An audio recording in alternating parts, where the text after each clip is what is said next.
Attitude. Post niya right now. Also parang, yun nga, nanakawan niya rin ako last time. So parang, sige, go. Si Kate Mikawa, si Anya, and the last one is si Zaira. Sila yung parang before para sa akin na malalakas talaga. Una si Pamela, kasi isa siya sa mga reason din, kaya naubos din yung gamit namin. Pangalawa, si RJ, isa rin siya sa mga kasabwat din doon. Si Bella at si Jiro. For me, yun yung mga isi-send home ko for this week. Unang-una ko si Kate. Kasi malakas din si Kate pagdating sa strategy and planning. Number 2 ko si Mitch. So, malakas si Mitch pagdating sa physical challenge. So, nakikita ko siya as a threat kapag dumating na kami sa point ng physical challenge. Si Anya naman. Si Anya kasi malakas siya pagdating sa gifting. Ang 4 ko si Zaira. Malakas din si Zaira pagdating sa planning, strategizing. Ayan, malakas din siya. Ang pang 5 ko is mahal ko si Fred, pero malakas din si Fred. Malakas si Fred sa Blue Up, so, and marami rin siyang supporters. Ang 6 ko ay si RJ. Malakas din si RJ. And also, magaling siya sa sayawan. Pang 7 ko si J-Rob. Sa lifting. Lahat malakas to guys ha. Yung pang 8 ko ay si Ara. Ayan. Si Ara dahil may asawa siyang mayaman. So ayun na guys, thank you so much. Unang-una, si Quincy. Quincy, why? Kasi wala siyang respeto sa mga nakakatanda sa kanya. Ara, always absent-minded. Lutang, always. Chanel, improper grooming. Improper grooming siya, bumababa siya nang walang makeup. Hindi siya nag-makeup, like parang pagkatapos ng toothbrush, baba na. J-Rob, parang talagang pili niya lang kung sinong feeling niya. Ito, collab ko to kasi ganito, ganyan. And Mitch, why Mitch? Sobrang tagal na ni Mitch dito sa The Household Collab. Ilang season niya na to and hindi na napapakita sa ibang sisi yung pagiging leadership. No improvement hanggang ngayon. Walang sense yung mga ina-upload niya sa TikTok. Next, Fred. Si Fred, dati, nagbago siya nung andyan na si Bella. Which is, lagi ka na lang nakadikit kay Bella. Noe. Si Noe. Hindi siya humaharap sa 24/7. Hindi siya humaharap sa 24/7. Hindi ko din siya nakikita nagbigay ng, kumbaga, effort dito sa Lord ng Mansion. So, ayun. Thank you. First one is Zaira. Zaira is an endurance pagdating sa mga challenges. Next is Mitch, to report cards. Kate, fandom, sobrang lakas. Next is Ace, sobrang lakas din sa fandoms. Next is Fred and then Bella. Parang hindi pa rin sila, ganun pa rin, nakapokus pa rin sa isa't isa. Next is Chanel. Kailangan pa rin ng improvement when it comes to the task. And last but not the least is RJ. Sobrang lakas sa physical challenge. At home, I see Roy, J-Rob, RJ, Mitch, Noe, Zaira, Fred, and Annie. Pinagsama-sama ko ang mga malalakas.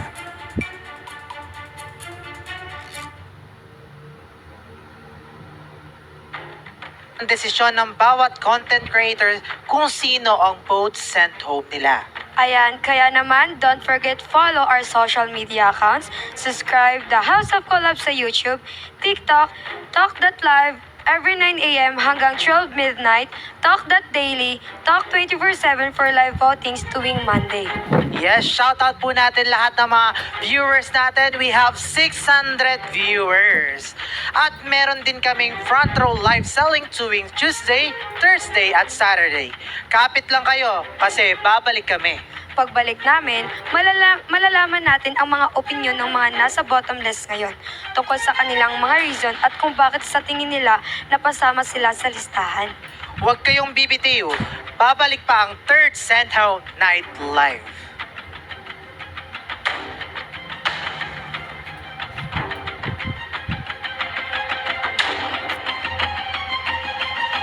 Lorna Bersola.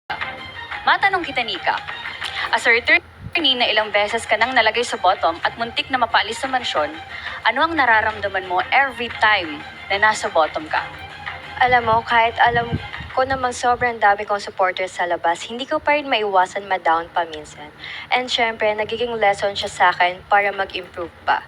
Nagpapatunay lang ito na wala talagang pwede maging ligtas dito sa competition. Ngayon pa lang, nakikita ko na kung sino talaga ang big competition dito. Tama ka dyan. At sa huli, kailangan talaga natin galingan sa mga weekly challenge hanggang sa pakikisama dito sa loob ng mansyon. Kaya subaybayan natin kung paano harapin ng ating mga content creators ang mga hamon na ito. Ngayon naman, dumako tayo sa part kung saan ating alamin ang mga saloobin ng bottom content creators sa kanilang pagiging kabilang sa bottom list this week. Tin, sa iyong laban sa bottom this week, mayroong gusto mag-message sa'yo. Heto, panoorin natin.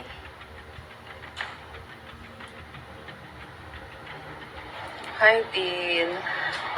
Ang payo ko lang sa'yo is mapagod ka man. Laban ulit bukas. At good luck sa journey mo dyan sa talk. Andito lang si Admin Ganda lagi. Kung napapansin ng ibang tao na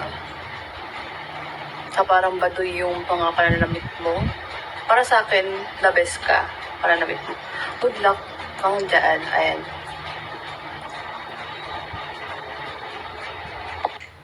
Tin, meron ka bang mensahe sa nagmensahe sa'yo? Sa tingin mo ba ay hanggang dito ka na lang at wala ka nang mapapatunayan dito sa mansyon? Hello? So, ayun nga. Maraming nagpapasalamat ako sa admin ko na dahil kahit sinasabi nilang baduy yung formahan ko, confident ako doon. Ito ako at meron pa akong ibubuga.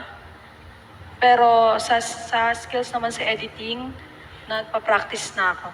Yun lang. Thank you so much, Tin. Ara, huwag kang mag-alala, may nagpadala rin ng mensahe para palakasin ang loob mo. Let's watch this. Hi guys, good afternoon. My name is Angel. Good luck, ate. Kaya mo yan, laban lang. Ara, may mensahe ka ba sa taong nasa video? At masyado ka na nga bang nadidistract sa mga nangyayari sa labas na naaapektuhan na ang relasyon mo sa mga kapwa content creators at performance mo dito sa mansyon?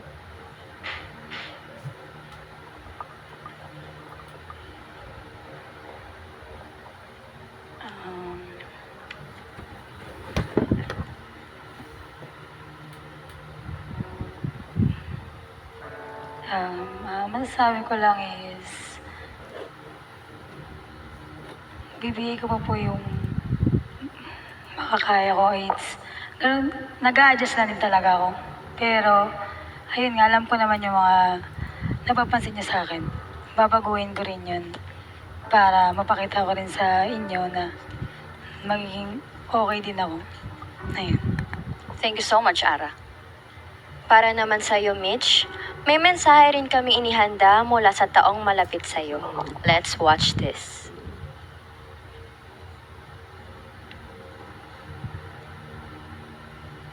Good luck, Mitch. Kahit anong mangyari, tuloy ang laban. Nandito lang kami para suportahan ka. Mahal na mahal ka namin. I love you, anak. Mitch, anong masasabi mo sa mensahe sa'yo? At tingin mo ba, isa ka sa sent home tonight dahil isa ka sa threat sa mga content creators or masyado ka nang nagiging kampante dahil isa ka sa mga returnee? Una sa lahat, dun sa nag-message, that's my mom. And thank you, ma. Kasi alam ko ngayon ako nagiging vocal sa'yo dito sa challenge na meron ako sa loob ng season. Kaya thank you so much for supporting me. And I know, una pa lang pinag-uusapan na natin to hanggang makarating ako rito. Ikaw yung number 1 supporter ko ngayon. Thank you so much. And, ano yung tanong mo? Ang tanong sa'yo, Ulit. sa'yo says, Ulit. sa tingin mo ba isa ka sa sent home tonight dahil isa ka sa threat sa mga content creators or masyado ka nang nagiging kampante dahil isa ka sa mga returnee? For me, if isa ako sa mapapauwi, because I'm threat here, malaking bagay sa mga content creators yun dahil nagawa niyo yung mission niyo sa sarili niyo na magpatumba ng isang malakas na sinasabi niyo. Pero for me, hindi ako nagpapakampante dahil alam ko rin sa sarili ko kung paano ako lulugar dito sa loob ng mansyon. So kung iniisip niyo na mapapauwi ako or iniisip ko rin na mapapauwi ako ngayong gabi, malaking step, malaking bagay yan sa inyo kung ako yung isa sa mawawala dahil alam niyo sa sarili niyo na threat ako dito. So kung dumating man yung oras mamaya na ako yung uuwi, edi mas galingan niyo kasi isa sa mga tingin yung malakas is napabagsak kayo. Thank you so much, Mitch. Of course, Ace. Hindi rin magpapahuli ang taong mahal mo. Nagpadala rin siya ng mensahe para sa'yo. Panoorin natin ito. Hi, baby ito! Gulat ka, no? So, ayun, gusto ko lang talagang sabihin sa'yo na magpakatatag ka dyan sa loob. Walang lalabas na anya. At lagi mong tatandaan na nandito ako, kami, lumalaban kasama mo. Tsaka huwag ka magpapa-apekto sa mga naririnig mo, sa mga sinasabi nila. Kasi hindi mag-iiba ang tingin namin sa'yo. Maraming naniniwala at nagmamahal sa'yo dito sa labas. Huwag kang mapapressure kasi kahit anong mangyari, proud kami sa'yo. Nandito lang kami lagi sa likod mo. Ayan, mahal ka namin. Good luck, baby. I love you. Enjoy lang. Ace, do you have a message sa taong nasa video? At sa tingin mo ba masyado kang kampante dahil sa iyong fandom na sa tingin mo nabuhat mo ang buong team for our weekly challenge na front row live selling?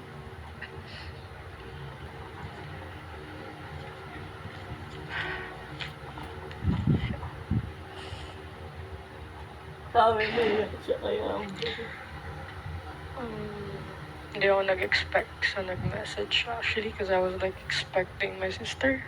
I really appreciate the message, Bray. Kasi the entire time, she's my only backup. The entire time, she was like, siya yung sinasandalan ko sa lahat when it comes to pressure. Pag nape-pressure ako, hindi ko alam anong gagawin ko.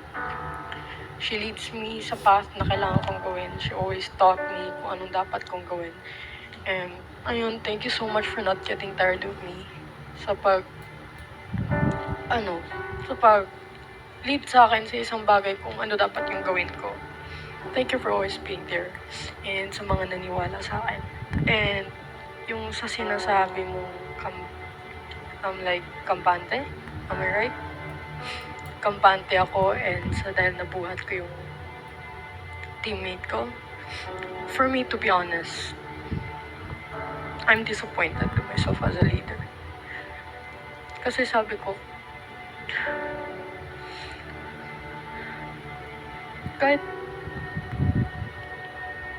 kahit na the percentage, especially na bottom ako, the percentage na ibibigay ko sa district ko was supposed to be 30-70. Pero sabi ko, I don't care. Ilalaban ko yung bottom with a challenge. Pero as long as kaya ko iangat yung grupo ko, tutulong ako. Kaya yung ginawa ko is like 60-40 pa rin. Kahit alam ko na dapat 30-70 siya.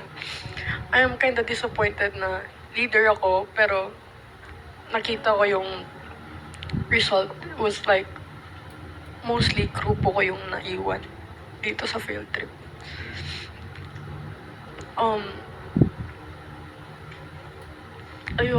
Ayokong parang binigay ko, may tinry akong tinulong pero parang wala akong nagawa. Ayoko yung ganun, kaya super disappointed ako sa sarili ko. And hindi ako naging kampante dito kasi kung kampante ako, I will never strive na maging top palagi. Kung kampante ako, I will never do my deliverables kahit pagod ako or whatsoever. Kahit pressure ako or ano man problema ko dito, hindi ko isa-set aside yan para lang mag-focus dito. Kasi ang daming naniniwala sa akin sa labas. This is my third season. ayokong ibaliwala to. Ilang beses na ako dito, ayokong makabigo ng mga taong naniniwala sa akin. Kaya if you say na kampante ako, masasabi ko I'm not. Kasi I'm always gonna strive for being top here. Yan lang ko masasabi ko. Thank you so much, Ace. Hindi rin magpapahuli ang loved ones ni Lucas. May mensahe rin sila para magbigay ng inspirasyon.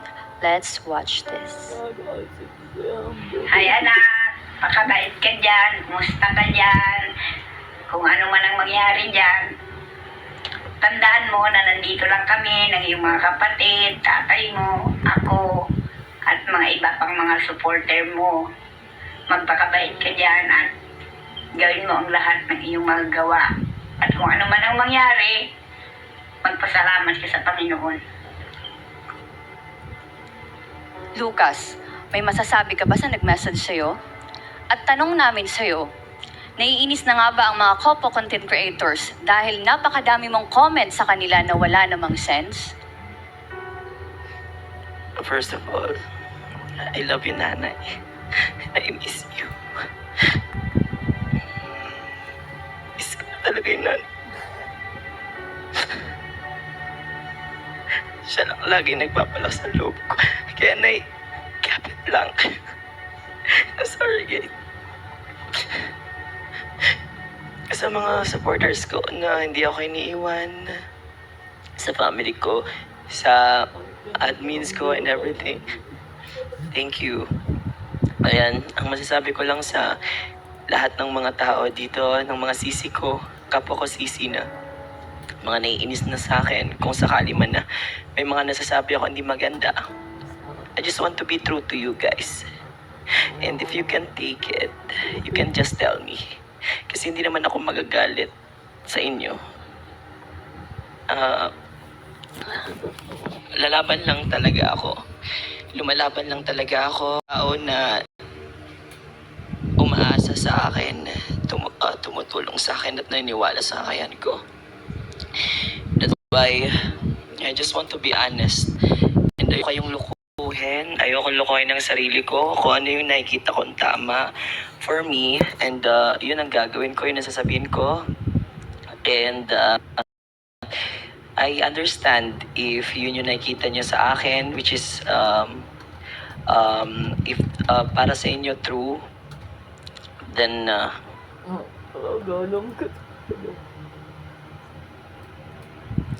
okay lang. Basta ano man ang nangyari ngayong araw, kung masento man ako or hindi, at least I've done my part. I do my responsibility. And naging totoo ako sa lahat. So, ayun, maraming salamat. Thanks so much, Lucas.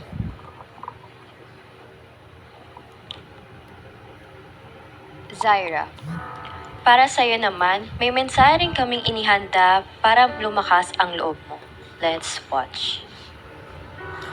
Hi, Ate Sarah. Nasa bottom ka man this week is okay lang yan. Mas lalo mong pakita na you deserve to stay till the end.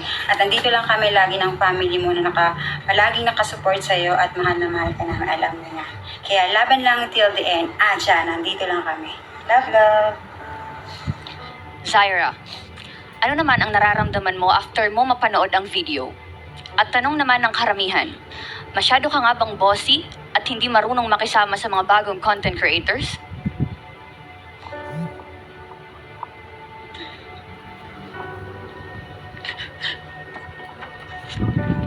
Ma, I love you so much. Thank you for always believing on me since day one of the House of Gold. Sobrang mahal ko kayo. I'm doing all of this because of you. Ayoko kitang mahirapan. I can sacrifice my all for you, Ma. And then, to the question, I never be bossy in here in the mansion. All of content creators, alam niyo yan, you can always come to me. Never akong nag-utos, never ako naging bossy or to anyone. May bagong content creator man, mas lalo kong pinapafeel sa kanya na welcome siya dito. siguro lang, mahirap kasi sa mga content creator na iba dito sa loob. Ginagawa nilang manipulation or gaslighting na parang yung actions nila, binibigay nila sa ibang tao. Kaya minsan, hindi nila matanggap na yung ginagawa sa kanila pabalik is ganun din yung ugali nila. So for me, I never been bossy. Marunong akong makisama kasi hindi ko kaya mang-apak ng tao. For me, lahat pantay-pantay. I can lead. I want to be a leader, pero I never be like a bossy to anyone. Because for me, I fight for 1M, not to be a boss. Thank you so much, Syra. Of course, sa'yo, Fred. Ay meron ring espesyal na mensahe ang mahal mo sa buhay to motivate you. Let's watch it. Hi, cousin. I just wanted to say, don't give up. You can do it. We believe in you. All your family here in Hawaii, we believe in you. And just keep going, okay? Anong masasabi mo sa nasa video, Fred? Ikaw naman, Fred, meron pa bang dapat abangan sa'yo ang viewers and management? Or talagang gusto mo na lang mag-focus kay Bella imbis sa mga challenges at sa 1 million pesos? Hello, good evening. Pinsan ko yun sa Hawaii. Hindi ko yun nakita since birth. Talaga, hindi ko yun nakita. Hindi ko siya na-meet personal. Hello, Ate Aileen. Regards lang ako kay Uncle Tutsi and Auntie Aninita. Sa inyo to na. What's the question, please? Pardon, please. Question, mayroon pa bang dapat abangan sa'yo ang viewers and management? Or talagang gusto mo na lang mag-focus kay Bella imbis sa mga challenges at sa 1 million pesos?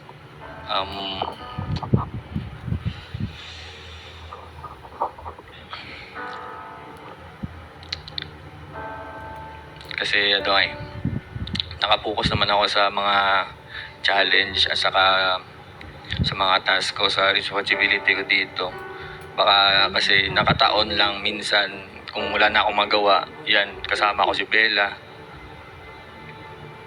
Pero madami pa akong mapapakita dito. Di na ako puro salita, gagawin ko ng lahat. Thank you. Thank you so much, Fred. Hindi papahuli ang loved ones ni Bella to give her a much-needed inspiration. Let's watch this. Kaya ate Bella, good luck sa laban mo. Kahit anong mangyari, tuloy lang ang laban. Hi Bella Cameron, I'm here, mamas. Good luck sa'yo. Galingan mo dyan. And kahit anong mangyari, ituloy mo lang ang journey mo. At nang makamit mo si 1 million. God bless. Love, love, mama. Bella, hanggang pakikipag-love team na nga lang ba ang kaya mo dito sa mansyon? Ano pa ba ang kaya mong maipakita para mag-excel and hindi maging tambay sa bottom list? Unang-una, maraming salamat sa pagsuporta sa akin, Mama. Thank you. Nakikita ko kung paano ka mag-invite sa kamag-anak natin, pati sa mga kapatid ko. Maraming salamat sa inyo. Sasagutin ko yung tanong about sa magnet issue. Hindi kami magdidikit ni Fred kapag may ginagawa kami. Pagtapos na yung ginagawa namin, saka lang kami nagdidikit and nag-a-advise siya sa akin. Nag-a-advise siya sa akin kung ano yung mga dapat gawin at yung mga hindi dapat gawin. Kaya ko naman yun, pero ang laking sandalan ko pag nandyan si Fred. And ayun lang kasi yung nakikita nila pero hindi nila alam yung yung ginagawa namin. Kaya siguro yun yung reason nila. At ina-accept ko yung opinion nila kasi yun yung nakikita nila pero hindi ako nagsasalita about doon, hindi ko dinedepensahan pero ngayon alam nyo na hindi kami nagdidikit kapag may mga ginagawa kami. Pag busy kami, naglalayo kami. And ayun, kung ako man yung isa sa mapalabas dito sa mansion, good luck sa inyo. Maraming salamat. Thank you so much, Bella.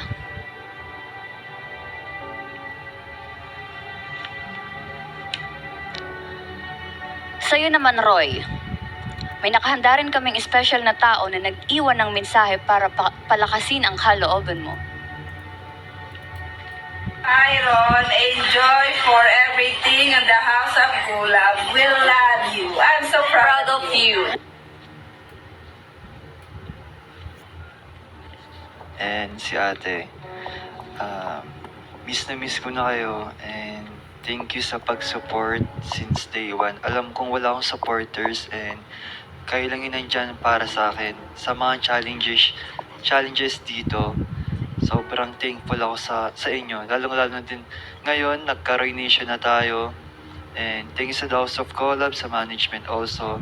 Kundi dahil sa inyo, wala ako dito and hindi ako makakilala ng ibang tao. Roy, masyado na bang intimidated sa'yo when it comes to physical challenges at ibang content creators? Kaya ka na isama sa bottom list this week? Siguro talaga, advantage ko talaga yung physical challenge. Also, isa akong athlete and ayun. Thank you. Thank you, Roy. At para naman kay Kate, ito ang mensahe sa'yo ng isang taong importante sa buhay mo. Hi, Mami. Unexpected to. And alam naman natin na ginawa mo yung best mo this week. And always remember na nandito kami ni Bia. We have your back always, no matter what. And you know naman na we never hesitate to ride your extreme roller coaster in life. So, low-key lang kami dito and you do the rest. And we love you so much. Focus lang tayo sa goal na all for Luna. I love you. Kate, siguro naman napanood mo ang mga dahilan ng mga kapwa mo content creator sa naging botohan. Totoo ba na two-faced ka? Funny, no? Na sinabihan ako ng two-faced. Which is, para sa akin, okay lang. Kung gusto nilang sabihin na two-faced ako, well, hindi ko naman pwedeng sabihin kung ano yung plano ko ng season 8 eh. So, kung nakikita nila na two-faced ako, it's fine. Kung nadadala sila sa plano na meron ako, sila na bahala doon. Basta, all for Luna. Thank you, Kate. At para naman kay J-Rob, may mensahe din sa'yo ang isang taong pinakamalapit sa'yo. Panoorin natin. Hey, J-Rob, kamusta? Yan, so, bro, I know na kasama ka sa bottom this week. So, ano man naman, gawin mo lang yung dati mo ginagawa. Fight lang. And marami namang mga friends mo na nasa paligid mo lang. Sumusuporta sa'yo. Kahit yung mga kagrupo mo before sa TikTok. So, alam namin na magtatagal ka dyan at makukuha mong prize. So, huwag kang kabahan, brother. So, we'll support you. Alright? Sige, peace out, J-Rob! At finally, J-Rob, napapansin ng mga kapwa content creators mo na may attitude ka. Lalo na nung weekend spotlight. Ito ba ang magiging dahilan para mapauwi ka tonight? Una sa lahat, gusto kong magpasalamat kay Kuya Reden. Kuya Reden, siya yung bumuo ng name ko na Rob. Sumali ako ng ABS and isa siya sa kuya ko dun sa TPM sa group ko and sobrang namimiss ko na yung grupo ko outside talaga kasi ever since na pumasok ako sa showbiz industry, hindi na ako nakapag-training sa TPM and sobrang namimiss ko na rin sumayaw talaga ng kung paano kami sumasayaw before yung trainings namin. And kung nandito ako sa House of Collab at hindi ako mapaalis, ilalaban ko yung bandera naming mga dancers. Itatayo natin to para sa dance community. And para naman doon sa question, Kung about sa attitude, guys, tinry kong maging mabait sa lahat dito simula nung umpisa, sa lahat ng mga content creators dito. And may times like ngayon nagulat kayo na naging ganun yung attitude ko. Sobrang tagal ko nang nagko-compete sa labas, and ayoko na yung performance ko is maging putyo-putyo palagi. Nung time na yon, knowing na dancer ako, gusto ko ipakita sa lahat kung ano yung meron ako. Kaya ako nainis, hindi dahil hindi nakapag-drop yung mga fans ko, pero gusto ko kasi suklian lahat ng sinusuporta nila sa akin at gusto ko matapos yung performance ko ng maayos. Sobrang hirap sa akin nun kasi naglagay ako ng name as a main dancer, and gusto ko i-prove sa lahat na dito sa Daos of Collab, ako yung isa sa magaling na dancer. Next is, I have limited space. So, that time, prepared ako. Ginawa ko pa rin yung makakaya ko. Ayokong i-let down lahat ng taong sumusuporta sa akin. So kung nagagalit kayo sa akin based on my attitude, first of all, gusto ko mag-sorry sa management, gusto ko mag-sorry sa production team, and sa lahat ng content creators dito na